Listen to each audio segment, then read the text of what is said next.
Assalamualaikum warahmatullahi wabarakatuh. Perkenalkan, nama saya Mbah Royening Aji dengan NIM 20422194. Di sini saya akan mempresentasikan tentang pemikiran Abdurrahman Wahid atau yang biasa diakrab dengan Gus Dur dalam pendidikan Islam. Nah, Abdurrahman Wahid yang akrab disapa dengan Gus Dur bernama lengkap Abdurrahman Ad-Dakhil, lahir pada tanggal 7 September 1940 di Denanyar, Jombang, Jawa Timur. Gus Dur adalah putra pertama dari 6 bersaudara. Secara genetik, Gus Dur adalah keturunan darah biru. Ayahnya Kiai Haji Wahid Hasyim adalah putra dari Kiai Haji Wahid Hasyim Asy'ari, pendiri Jam'iyah Nahdlatul Ulama (NU), organisasi Islam terbesar di Indonesia, dan sekaligus sebagai pendiri Pondok Pesantren Tebu Ireng, Jombang. Nah, ibunya bernama Hajah Solehah. Ibunya adalah putri dari pendiri Pondok Pesantren di Jombang. Nah, pendiri Pondok Pesantren itu adalah Kiai Haji Bishri Samsuri. Kakek dari pihak ibu ini juga merupakan tokoh NU penerus menjadi Rais Am PBNU setelah Kiai Haji Abdul Wahab Hasbullah. Gus Dur pertama kali belajar dengan Al-Quran kepada sang kakek pada tahun 1944. Ketika kelas dengan pemerintahan Belanda berakhir, ayahnya diangkat menjadi Ketua Partai Masyumi, Majelis Syuro Muslimin Indonesia. Keadaan ini memutuskan keluarga Wahid Hasyim untuk berpindah ke Jakarta. Nah, di Jakarta Gus Dur belajar tentang banyak hal. Tidak hanya dari ayahnya, tetapi dari pergaulan ayahnya, dari kalangan pesantren, nasionalis, bahkan sampai komunis. Inilah yang menjadikan Gus Dur di kemudian hari sangat minat akan pengetahuan dan mampu menjabati secara dialogis dalam keseimbangan antara tradisi pesantren dengan dunia modern. Nah, Gus Dur habis itu memperkaya bahasanya atau pendidikannya dengan mempelajari bahasa Prancis dan berpendidikan ke kota Baghdad. Selain bahasa, ia juga belajar tentang sejarah, tradisi, dan komunitas Yahudi. Hal ini didukung oleh perpustakaan di Universitas Baghdad yang menyediakan banyak sekali sumber yang sangat luas. Di kota ini pula, Gus Dur belajar Sufisme dan sering melakukan ziarah-ziarah ke makam-makam para wali kelas dunia. Ketika pulang ke Indonesia, ia menerapkan semua ilmunya yang diperolehnya. Apa yang diperjuangkan Gus Dur tidak lain adalah perjuangan kemanusiaan yang pluralisme dan mempertahankan nasionalisme. Nah, akhirnya Gus Dur wafat pada tanggal Rabu tanggal 30 Desember 2009 di Rumah Sakit Cipto Mangunkususomo, Jakarta pada pukul 18.45 waktu Indonesia Barat, akibat penyakit komplikasi antara penyakit jantung dan gangguan ginjal yang diteritanya sejak lama. Memasuki pemikiran Abdurrahman Wahid tentang pendidikan Islam, ada beberapa konsep, tujuan pendidikan, metode pendidikan, dan juga strategi pendidikan. Nah, memasuki konsep pendidikan Islam Abdurrahman Wahid. Konsep pendidikan Islam Abdurrahman Wahid tentang pendidikan Islam sangatlah jelas. Terlihat dari gagasan yang pembaruan pesantren. Menurutnya, semua aspek pendidikan pesantren mulai dari visi, misi, tujuan, kurikulum, manajemen, dan kepimpinannya harus diperbaiki dan disesuaikan dengan perkembangan zaman di era globalisasi. Meski demikian, menurut Gus Dur, pesantren juga mempertahankan identitas dirinya, menjaga tradisi keilmuan yang klasik. Dalam arti tidak larut sepenuhnya dengan modernisasi, tapi mengambil sesuatu yang dipandang manfaat positif untuk dikembangkan. Nah, singkatnya, konsep pendidikan Abdurrahman Wahid adalah konsep pendidikan yang didasarkan dari keyakinan religius dan bertujuan untuk membimbing atau menghantarkan peserta didik menjadi manusia yang utuh, mandiri, dan bebas dari belenggu penindasan. Implikasi konsep pendidikan Gus Dur terhadap perkembangan pendidikan Islam di Indonesia adalah upaya untuk melihat realitas keberagamaan yang dimiliki oleh setiap bangsa Indonesia dengan memberikan ruang bagi perkembangan wawasan pluralisme dan multikulturalisme, terutama dalam proses pendidikan, sehingga pendidikan multikultural yang berbasis pada religious multiculturalism based education yang mencerminkan watak Islam yang utuh sebagai agama yang rahmatan lil alamin, yang menjunjung tinggi profesionalisme, harus mensinergikan unsur-unsur modernisasi dengan nilai-nilai Islam dalam pendekatan multidisipliner guna menuju pendidikan yang integratif, bahkan terintegrasi secara holistik dalam kurikulum nasional. Nah, selanjutnya adalah tujuan pendidikan Islam menurut Abdurrahman Wahid atau yang biasa disebut dengan Gus Dur. Pada hakikatnya, tujuan pendidikan Islam adalah mencerdaskan akal, membentuk jiwa yang islami, sehingga akan terwujud sosok pribadi manusia yang sejati, yang berakal dan berpengetahuan dalam aspek kehidupan. Pemikiran Gus Dur juga sangat relevan dengan dunia pendidikan, khususnya pendidikan di Indonesia. Menurut Gus Dur, tujuan pendidikan Islam adalah untuk memanusiakan manusia.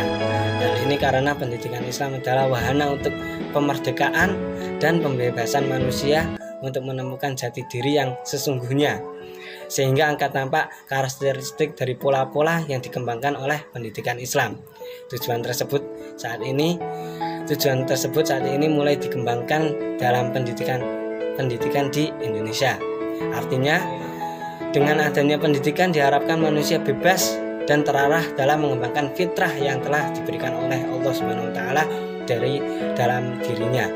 Manusia merupakan makhluk istimewa yang diberikan oleh Allah sebuah akal untuk berpikir, sehingga manusia mampu melihat dan belajar banyak hal yang belum diketahui menjadi tahu dan mengaplikasikannya ke dalam kehidupan sehari-hari. Nah, dalam hal ini dapat dilihat bahwa Gus Dur telah menawarkan beberapa konsep mengenai tujuan pendidikan Islam. Yang pertama, pendidikan Islam berbasis modernisme. Modernisasi pendidikan Islam adalah salah satu pendekatan untuk menyelesaikan jangka-jangka atas berbagai persoalan umat Islam di masa-masa yang akan datang. Kata Gus Dur adalah pendidikan Islam haruslah memadukan sesuatu yang tradisional dan modern. Selanjutnya, pendidikan Islam yang berbasis dengan pembebasan. Pendidikan Islam ada dalam pemikiran Gus Dur, yaitu pendidikan harus dapat memberikan rasa aman dan sejahtera bagi sesama manusia. Pendidikan memberikan dampak yang menjadikan manusia menjadi lebih baik dalam semua hal. Tidak hanya menjadikan manusia menjadi lebih baik di hadapan Tuhan, tetapi menjadikan manusia lebih beradab dan sejahtera terhadap sesama manusia, memberikan dampak bagi sesama makhluk atau disebut dengan Islam rahmatan lil alamin. Selanjutnya ada pendidikan berbasis kebenekaan atau multikultural.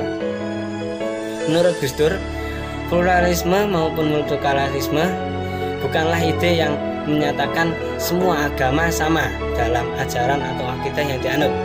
Namun kita semua menyadari dan mengakui bahwa setiap agama mempunyai ajaran yang berbeda-beda. Dengan kata lain, tetapi perbedaan tersebut bukanlah alasan untuk menebarkan benih konflik dan perpecahan. Perbedaan itu justru dapat dijadikan sebagai alat untuk mempercepat pemahaman anugerah Tuhan yang begitu nyata untuk senantiasa merajut keharmonisan dan toleransi. Nah, selanjutnya adalah kurikulum pendidikan Islam Abdurrahman Wahid. Mengenai kurikulum pendidikan Islam, Gus Dur melihat pendidikan yang sesungguhnya tidak hanya mencakup transfer of knowledge, tetapi juga mencakup transfer of value yang pada akhirnya dapat membentuk karakter baik pada peserta didik. Dalam proses pendidikan yang ideal, Gus Dur melihat pesantren sebagai institusi pendidikan Islam yang tepat diterapkan dalam pendidikan Islam di Indonesia. Pesantren tidak hanya dipandang sebagai institut pendidikan yang menangani santri atau siswa saja, tetapi juga dipandang sebagai subkultur yang sangat berkaitan erat dengan perkembangan sosial kultural Indonesia, terkhususnya di Jawa. Dengan demikian, pesantren mampu mempengaruhi perkembangan keilmuan, keislaman, dan perkembangan perjalanan sosial budaya bagi masyarakat setempat yang memberikan banyak sisi positif yang unik dan berbeda dengan institusi pendidikan di lainnya. Rumusan organisasi kurikulum yang dibuat oleh Gus Dur juga bertujuan untuk mendeskripsikan ruang lingkup kurikulum atau materi pembelajaran yang harus dicakup, urutan, dan distribusi waktu.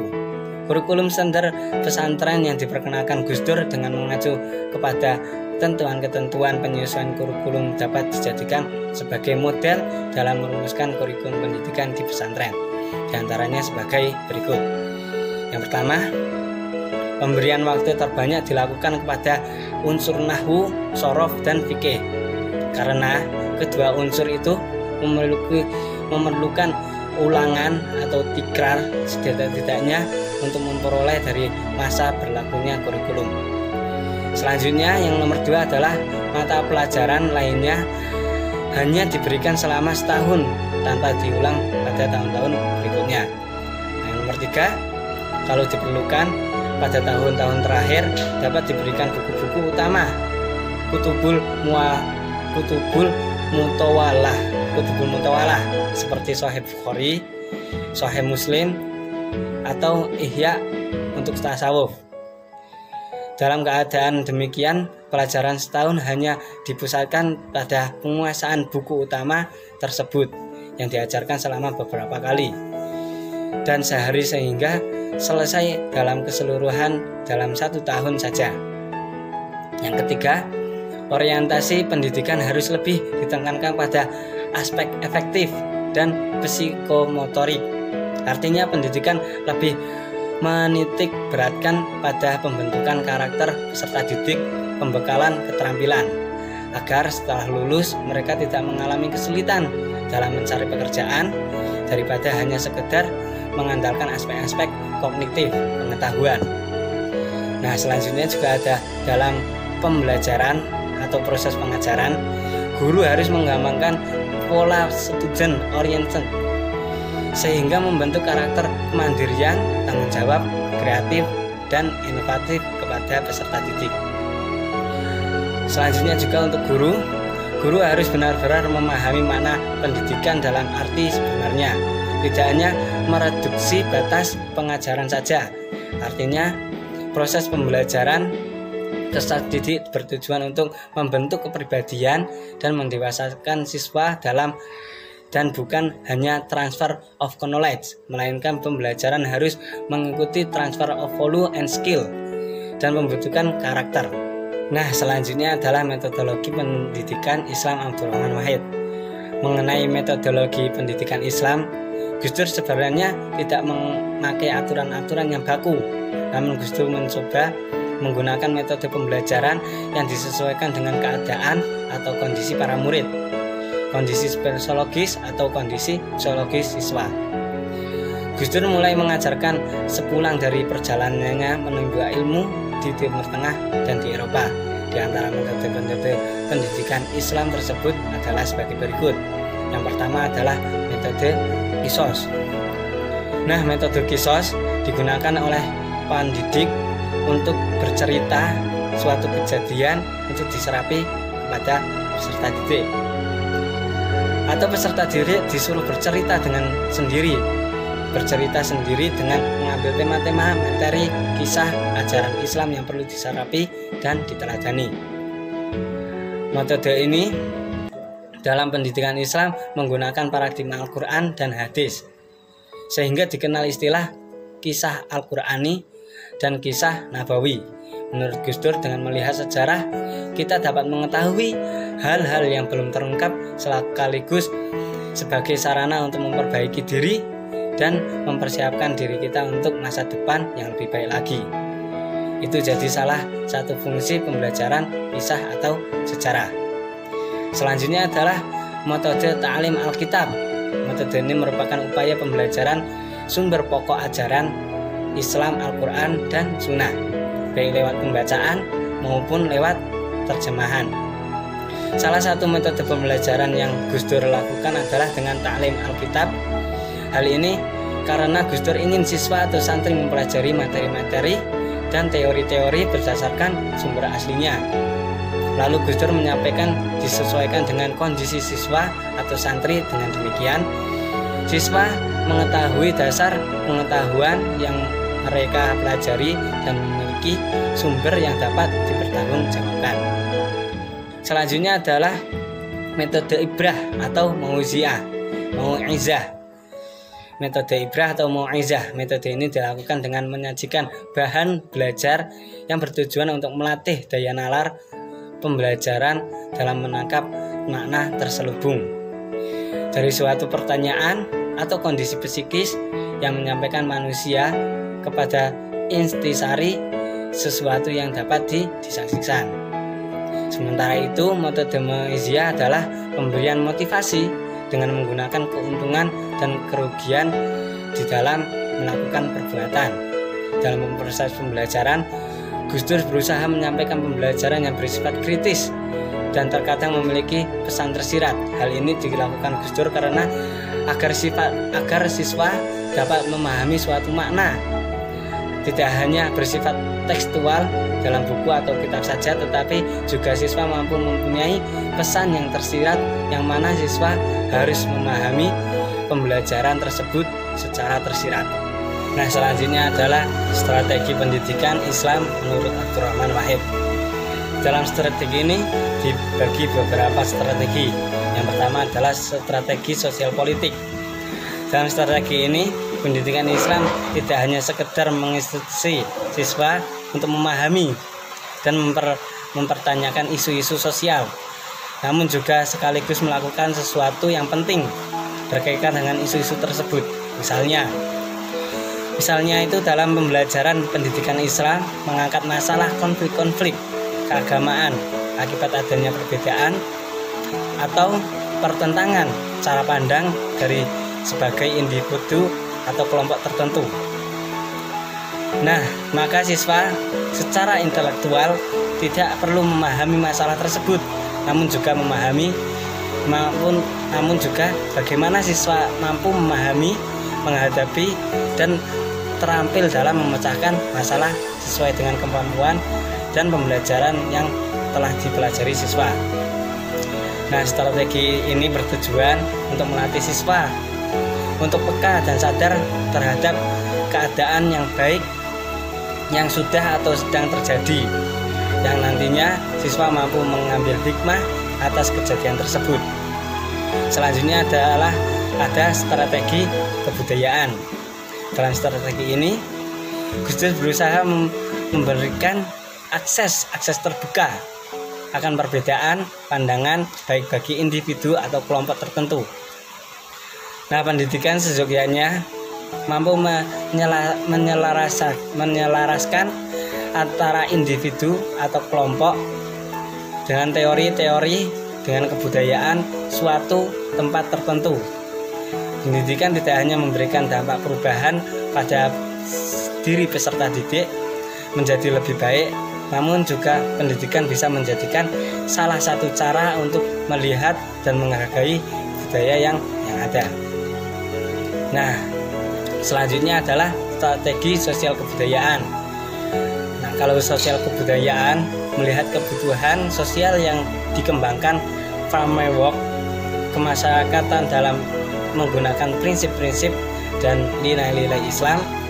Lembaga-lembaga yang dilahirkan dari strategi ini tidak menjadi institusi yang eksklusif, tetapi berupa institusi umum yang diterima oleh seluruh masyarakat. Nah, dari pandang Gus Dur tersebut dapat dipahami bahwa pendidikan yang baik adalah pendidikan yang mengikuti perkembangan zaman tetapi tidak meninggalkan akar kebudayaannya. Pendidikan dirasa sangat mampu untuk memberikan dampak positif bagi kehidupan masyarakat setempat. Namun pendidikan juga dapat diselaraskan dengan keadaan sosial budaya yang ada. Dengan melihat keadaannya, maka pendidikan Islam dapat mengikuti alur yang sedang berkembang dengan melihat sosial budaya sebagai akar keprinsipannya. Selanjutnya adalah relevansi pemikiran Abdurrahman Wahid tentang pendidikan Islam di era ini. Pemikiran Abdurrahman Wahid sangat relevan dengan dunia pendidikan, khususnya pendidikan di Indonesia. Menurut Gus Dur, tujuan pendidikan Islam ialah untuk memanusiakan manusia. Tujuan tersebut sampai saat ini masih dipertahankan dalam dunia pendidikan di Indonesia. Artinya, dengan adanya pendidikan, diharapkan manusia bebas dan terarah dalam mengembangkan fitrah yang telah diberikan oleh Allah SWT pada dirinya, bukan malah menjadi robot yang dikendalikan oleh golongan atau segelintir orang yang mempunyai kepentingan tertentu. Bahkan tidak hanya pendidikan dalam perspektif Islam saja, namun juga berlaku untuk semua agama. Orientasi pendidikan lebih ditekankan pada aspek efektif dan psikomotorik. Selain itu, pendidikan aktif, kreatif, dan objektif akan mengarahkan peserta didik mampu bersifat kritis dan selalu bertanya sepanjang hayat. Pemikiran beliau yang satu ini tampaknya sudah diterapkan dalam sistem pembelajaran di Indonesia, yakni dengan metode active learning, di mana baik pendidik maupun peserta didik harus sama-sama aktif dalam kegiatan belajar mengajar. Dari segi kurikulum pun sangat cocok diterapkan dalam pendidikan di Indonesia saat ini. Menurut beliau, pendidikan sesungguhnya tidak hanya mencakup transfer of knowledge saja, tapi juga mencakup transfer of value, serta pembentukan karakter. Pendidikan di Indonesia jelas sepakat dengan pemikiran tersebut. Ini dibuktikan dengan munculnya kurikulum 13 yang mengedepankan pendidikan yang berkarakter. Pembaruan pendidikan harus terus dilakukan dan disesuaikan dengan perkembangan zaman, namun tidak meninggalkan nilai-nilai agama Islam. Meski demikian, pemikiran dan konsep pendidikan dari Gus Dur lebih ditekankan pada Islam, namun jika dikaji lebih dalam, semua pemikiran konsep beliau mengenai pendidikan tersebut masihlah umum. Semua yang beliau sajikan ini dapat pula diterapkan kepada pendidikan di luar konteks Islam. Nah, itu semua adalah pemikiran dari Gus Dur. Artinya semua itu adalah memanusiakan manusia. Yang paling terpenting adalah memanusiakan manusia, dan Gus Dur itu harus mampu menjadikan satu antara kebudayaan tradisional dengan modern, dijadikan satu dalam pendidikan tersebut. Sekian dari saya. Wabillahi taufiq wal hidayah. Assalamualaikum warahmatullahi wabarakatuh.